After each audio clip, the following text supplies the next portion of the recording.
what's up? Name's Jet1 and welcome back to some more Hyrule Warriors. In the last episode, we got the battle started, a bunch of monsters attacked Hyrule Field, and we pushed them back, but now Zelda's missing and we need to go look for her. But before we do that, I'll just cover some more of the gameplay things I didn't cover. First, we have here on the scenario screen, we have on the right side, you have the stage name, but also there's a very handy list of things that show the unlocks you can get and how. So like we have, as you can see, a full heart container for Impa that's checked off because I got it, because there's no other requirements for it. But then we have a quarter heart piece for Link that I did not get because you need to go through as Link. And then we have the Skulltulas, which unlock bonus content, and that shows that the top one you can get with any character, but the bottom one requires you to use Impa's Greatsword on the hard difficulty, or probably higher. And then the other important thing is, here's your best friend. This is the bazaar. The bazaar is your favorite place, trust me. Because it's here that you go for the badge market that upgrades your characters. You can go to the training dojo to use your money to level your characters up if you have, or well, when you have new characters, like going through the story. Like when you do the first level originally, Link will be like, level 3 or 4. And then the second stage is like, hey, play as Impa, so you can use the training dojo to give Impa 3 or 4 levels so that she's still doing as good as Link would, so that you don't fall behind and aren't too weak. And you have the apothecary, which controls potions you get, which you can get boosts beforehand. And then, yeah, I think that is, yeah. You get, mixtures. You get just various boosts, weapon drop chance or rarity chance, slot chance. Let's see. EXP Accelerator would be pretty good to bring along at some points, but I don't particularly want to, because the thing is that to make these boosts you have to trade in material drops and spend lots of money, as you can see there. Rupee Festival. That's interesting. 1 rupee with 75 materials, but I would prefer to save my materials. And then Smithy has fuse and sell weapons. This is where you can boost your weapons. If they have an empty slot, you can fuse another weapon and take a skill from it to put it into the empty slot. You can't just up stars or anything though, but you can also sell things for loads of rupees. And that was a bit of a long-winded explanation, but it makes more sense when you are playing, where it's like, oh, okay, let's see. Boosted damage guarding enemies, super useful. Just one thing is that when you're playing this, if you play this, the important skills are you definitely want Stamina Fruit, because that's what lets you get the big hits whenever the meter appears above their head that leads to the big hit on like the monster bosses or other hero bosses. You want that to go down faster, so that way you can always one-cycle that for big damage. And then Din's Fire is very good because it lets you get more special attacks off. And the Fierce Deity gives you extra meter, which is always good. And then Digging Mitts is great because it means you can deal more damage against the monster bosses or hero bosses while they have armor and such up. And then you definitely want to upgrade your empty bottles, and then you can get specific damage reductions on your character based on what element is strongest in the stage, but it's best to just, in my opinion, to just pick or at least just focus on the upgrades for the stages that you would play the character in. So like Link's starting sword is a light element, so I gave him light defense because I'm going to play Link on light stages. And then assist badge is also super important, because Furore's Wind is like the best ability in the game because it speeds how much damage you do to a keep whenever you kill an enemy. So if you get this maxed out on any characters, hoo boy, especially if you max it out on Link, that YYX combo with the Blade Beam will just destroy keeps and make them yours instantly. Anyways, we're going into stage 2, which, you know what, how much money do I have? Can I upgrade Impa? Let's not do that. Because, yeah, the higher you get in levels, the harder it is to upgrade characters. Or the more expensive it is. So, yeah, let's just leave her at 28. 28's fine. After an arduous battle, Link and his comrades slew King Dodongo, but the beast was only ever intended as a distraction. The army of monsters had taken Hyrule Castle. Worse, after the dust had settled, Princess Zelda was nowhere to be found. Impa and Link searched the battlefield for any sign of her, but to no avail. Although the battle had been lost, Impa foresaw Link's importance to the coming war. she bestowed upon him a green tunic, the sign of the legendary hero. Link did not believe himself worthy of the honor, but he was determined to help Impa and her remaining soldiers locate Zelda. Weeks passed. Impa heard a rumor that a handful of soldiers were holding out against the monsters in Farron Woods. The leader of this resistance was supposedly a young woman. Impa dared to hope that this unknown woman was Zelda. Link and Impa decided to make their way to the forest by way of the Eldin Caves, a path with its own dangers. So here we go. Into the volcano.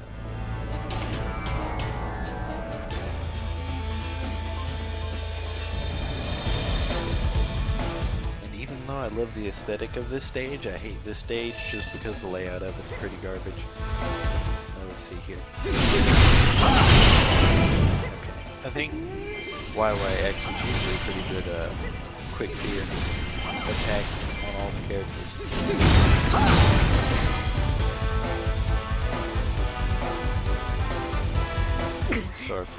So our main objective is all the way over there. But I'm gonna go take this. This keep is locked. I'm not gonna go take this keep. Yes, we have to go catch up to our forces who have already left the battle.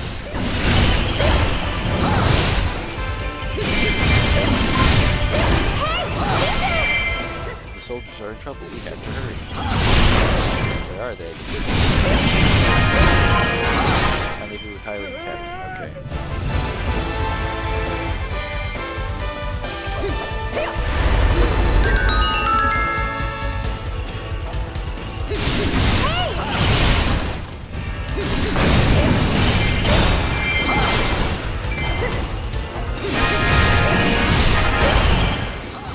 Okay, so good. I went and did the right thing. So we need to clear out these two keeps so that the forces don't feel so overwhelmed and stop panicking. So we have to go up through here and then down this way because the gate's locked on the bottom one. Monsters are appearing up top, so we need to just hurry up and finish this quickly. And that accidentally defeated that boss. That was nice. And see, this is what I'm talking about. You need to get Furor's Wind, because I have Furor's Wind 2 on like all of the main characters, and that's how fast that goes. And that's the only way it goes that fast. If you want it to go that fast. So capture the monster we can keep. Okay. And it's kind of funny, because you can, especially when you get higher level, you can just blitz through this game so fast that the mission marker can't keep up in the slightest. So it's like, okay, you do that thing you just got finished with it. But, so Link made it over to the captain, and we can go join him. Hop down. Now I'm going to claim this outpost, even though outposts don't really do anything. It's like, look, there's nothing over here.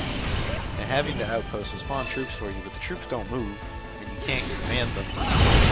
Which is why I really wish that there would be, someday, a Warriors game with like some strategy elements where you can properly direct everybody. Because in Warriors Legends, on like the DS and soon to be on the Switch, you can tell your other characters what you want them to do, but in this classic version you can't. So rendezvous with Hyrule Captain. Oh, we have to go through the thing. I'm done. Whoops. Here's the other downside is that why I say I hate this map, because things like this, usually just this map that I really don't like to navigate around because it has the one-way jumps, and I think Death Mountain has the one-way jumps as well, and it's kind of annoying. But yeah, we can just go around now because it opened up this gate instead of opening up the other gate for some reason. I don't know why it wouldn't open all gates to the captain, but hey. I didn't think. I can assure you I would not have made it like this. Or at least I would have asked the testers what they thought about it a bit more.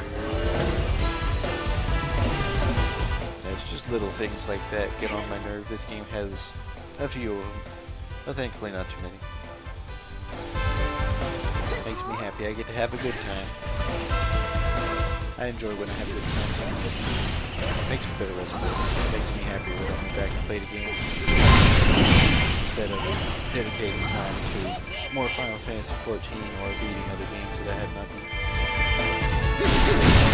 Because I don't know if I've ever mentioned this, but I am not a big fan of replaying games, which is part of why I really enjoy doing Let's Plays. I get to have an excuse to replay games instead of thinking, hey, why aren't you playing any of your other games? Okay. So we're bringing a bomb shoe over here to blow down the giant rock. We need to protect it. Which, are they about to open the gate to the thing? Or do we need to go around? Do we need to go around? I think we need to go around. Which, I'm going to be mad if they open up the gate after we start going around. Okay, look.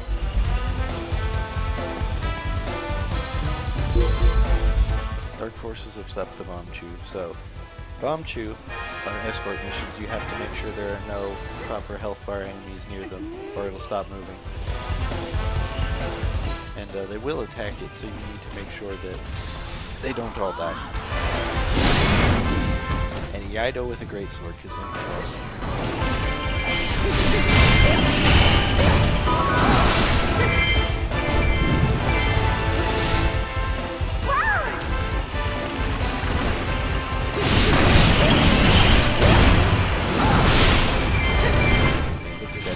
That's how you know you got a good combo.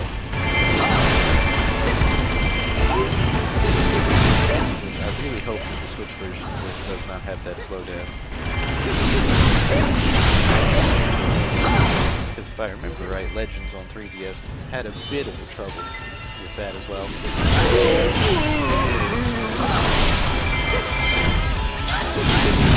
It wasn't too bad on the 3DS because they optimized it really well, but that and I was on a new model, but I think you had to be on a new model to play Legends anyway.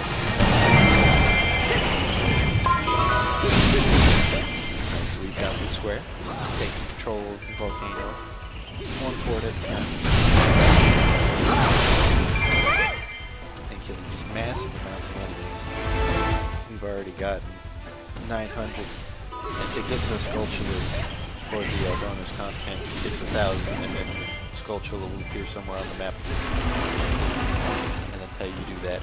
I did not mention that last episode.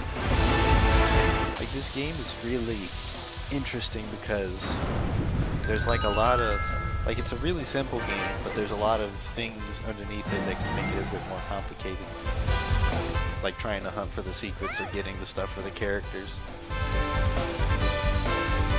And of course having to worry about how the keeps and stuff work to try to maximize your efficiency and not get utterly destroyed. When it's like, protect this keep, and you're like, ah, it'll be fine, and then you didn't destroy enough enemies or something.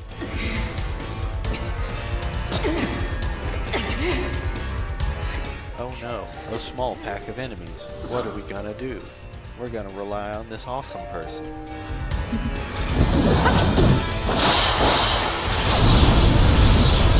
Behold the power of music. The princess isn't dead. You'll reunite with her at some point during your journey, but not quite yet.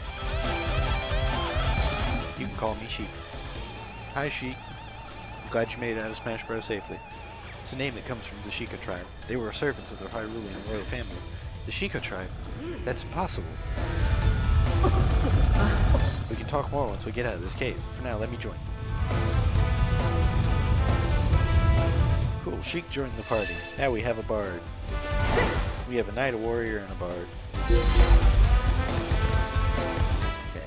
Dark Wizard and something foremost. Well, if they reach us, we'll be over.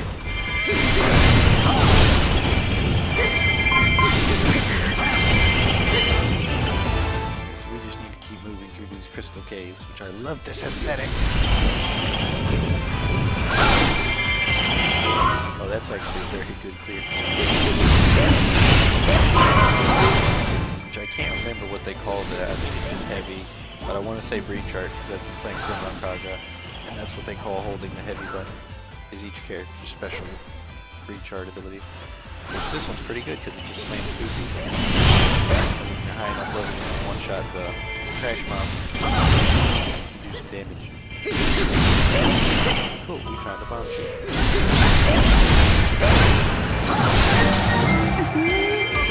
And they always fall for that. Because one of the main things when you're fighting the larger enemies like the Lizzle foes is after a few normal hits, they'll stop being hit or just start blocking. Ooh, this is a big thing. What is this?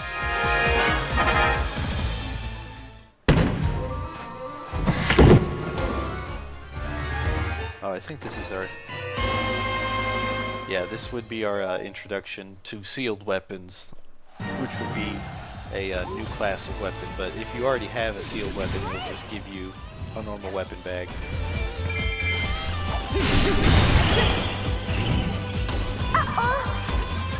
South gate didn't open. So we have this key, but it didn't do anything for us. Okay, so tunnel interior gate has opened, so we can go this way. Say we have nowhere to run, but the door just opened. You're not very smart.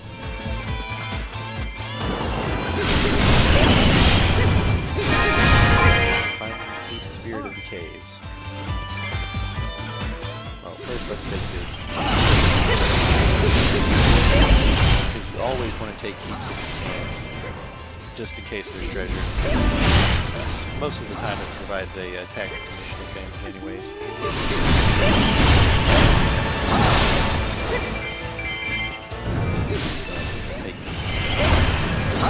It's not like they can stop us. Okay, I think this would have been our art piece for Impa, but it's just money now. Okay, so Spirit of the Caves is not here, this was just a bonus. So we do need to proceed forward. Gold Skulltula has fled. I know. Like, I never really go for those unless I'm doing free mode with another character or something. Okay, is this the spirit? The Spirit of the Caves has been found.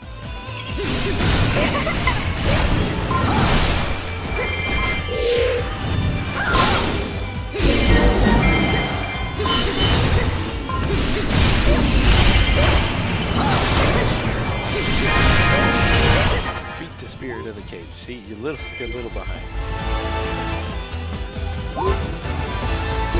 But it's also annoying is one thing you need to be very wary of. Lines I said earlier that you need to take very good care of your keeps and such. Is that the ticker is behind, but like if like game fails, we'll immediately hop in on the ticker, or you might not even know that a game fail is about to happen. So like you can be in the middle of something, rock and rolling your way through everything, and then kaboom! You know, the keep that you can't lose has been lost, and it's just game over. So you gotta be very careful since you can't heal keeps at all. More stones in our way, but we have the bomb chew. Where'd the bomb chew go? There's the bomb chew. So now we have a Goron cap to push the bomb chew. South gate, we need to go this way.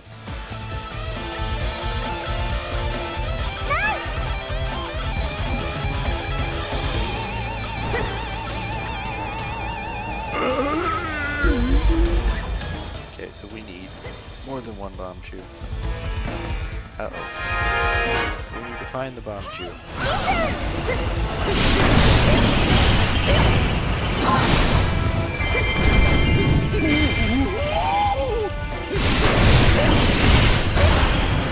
believe it's in the sealed one that you have to hop into, so let's hop into it. West Square is about to fall. They're catching up behind us. So yeah, this stage is on a bit of a timer. You need to escape before they catch up and just overwhelm you. And then just combo continue.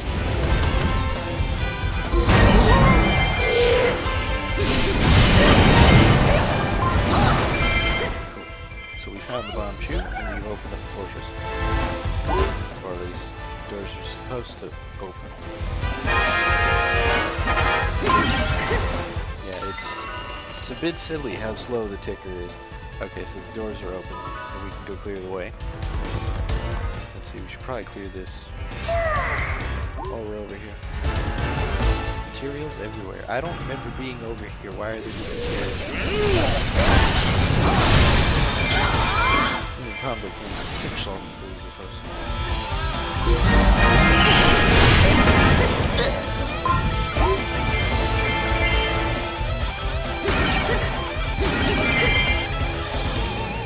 Alright, the boss has shown up.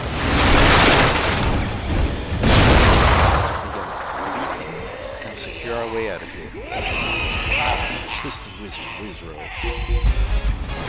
So yeah, those two guys that we've seen are gonna become those two guys. So Volva from the first stage, they sung Volvagia from time, and then Wizard, based on the Wizards from... Were there any Wizards? That wasn't just Wizards. But he's based on the Wizard. And we're gonna be facing them quite a few times. But they're not too big a problem. So let's see.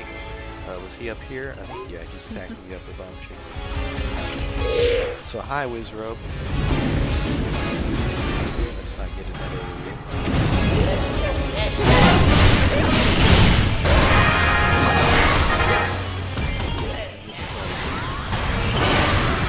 No? They got very close though. This Iaido. Goodbye. Okay, so that did not end the mission. But the mission's pretty much over. There's no real threats to the bomb chute. We already got one over there. And then this other one, we've successfully destroyed everything that would be large enough to stop it. Some silver material. Good stuff. One thing I do really like about this game is that even like redoing lower level stuff to like level other characters or just doing random missions, like you always get materials, and materials are always useful because like you saw at the beginning of the episode with the infusions for the buffs and stuff, it takes just X amount of materials, so farming for low materials is always good. And then, like, there's so many characters that just getting materials to upgrade their badges is always good. And it's just nice that you're always getting something out of things, even if it's just rupees or materials. Okay, we're not doing anything right now, so kind of just fluffing things out. See, I'll go take this outpost while we wait. Never mind, no waiting needed. Alright, we've destroyed the rocks, and now we can make our way out.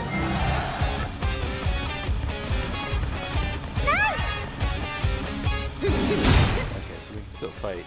So we just have to wait for our friends to get here. And then we win. I don't think there's a taunt button, is there? Never mind. Didn't get the chance to try. I don't think there's a taunt though. That would make it a lot more fun during these bits where I'm just torn ahead through everything because I know what to do on these missions.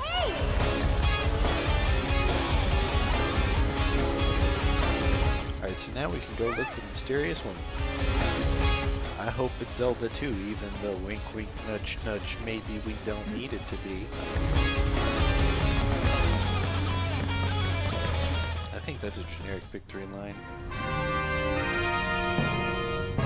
That or that's an actual storyline and then they make that into one of Sheik's generic NPC victory lines when you fight alongside him.